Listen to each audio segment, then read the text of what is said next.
నందమూరి రాముడా తెలుగువారి వీరుడా మనుషుల్లో దేవుడా తెలుగోళ్ళ గుండెల్లో అమర జీవుడా.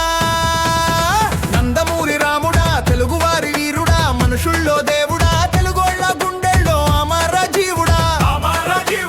అన్న నువ్వు పిలుపునిస్తే 1,00,000 మంది అడుగు వేస్తే కోట్ల మంది. పిలుపునిస్తే 1,00,000 మంది అడుగు వేస్తే కోట్ల మంది కదలి వచ్చే తరలి వచ్చే తెలుగోడి దమ్ము చూపి చిల్లీలో దుమ్ము రేపి. తెలుగోడి దమ్ము చూపి చిల్లీలో దుమ్ము రేపితే తెలుగు జాతినంతా దేశమంతా కొనియాడితే తెలుగువాడు తల ఎత్తి తిరిగినాడే. తెలుగు జాతినంతా దేశమంతా కొనియాడితే తెలుగువాడు తల ఎత్తి తిరిగినాడే. తెలుగు జాతి విశ్వమంతా వెలిగినాడే.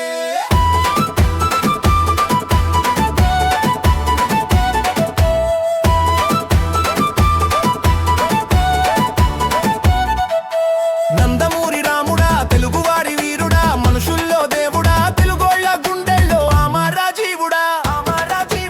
అన్న నందమూరి ఓ ఉత్తేజ తెలుగు తేజం తెలుగు చలన చిత్ర నట నాయకుడై పండించెన నవరసం. శ్రీరాముడు శ్రీకృష్ణుడు రావణుడు అర్జునుడు దుర్యోధనుడైన కర్ణుడు భీష్ముడు బృహన్నల శివ విష్ణుయే అవతారమైన అన్న నందమూరి ఒక్కడే నైనాలకు ఆకర్షితుడు తారక రాముడొక్కడే.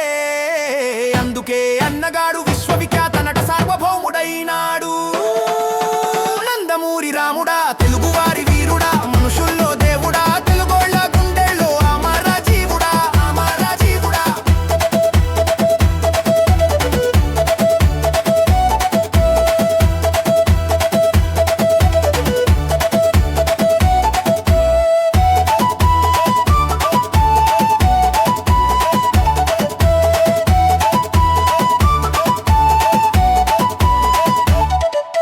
నందమూరి రాముడా తెలుగువారి వీరుడా మనుషుల్లో దేవుడా తెలుగోళ్ళ గుండెల్లో అమర జీవుడా. పేదోళ్ళ కష్టమెరిగి తెలుగోడి పక్క నిలిచి పేదోళ్ళ కష్టమెరిగి తెలుగోడి పక్క నిలిచి తెలుగుదేశం పార్టీ పెట్టి పసుపు జెండ నెగరేసి ఢిల్లీ బాడి మెడలు వంచి. తెలుగుదేశం పార్టీ పెట్టి పసుపు జెండ నెగరేసి ఢిల్లీ బాడి మెడలు వంచి. సమాజమే దేవాలయమని ప్రజలే దేవుళ్ళని కథానాయకుడు ప్రజానాయకుడైనాడే. తెలుగు జాతిని మేల్కొనిపి ముఖ్యమంత్రిగా పరిపాలన చేసి బడుగు బలహీన వర్గాలకి కూడుగూడు గుడ్డ సంక్షేమందించి స్త్రీలకు ఆస్తి హక్కు కల్పించి మండల వ్యవస్థ మరెన్నో సంస్కరణలు తెచ్చి తెలుగు జాతి గౌరవాన్ని పెంచి శిఖరమెత్తుకెదిగినాడే. రామన్న శిఖరమెత్తుకెదిగినాడే రామన్న. అందుకే అన్న నందమూరి తారక రామన్న శకపురుషుడైనాడు. అన్న నందమూరి తారక రామన్న శకపురుషుడైనాడు. నందమూరి రాముడా తెలుగువారి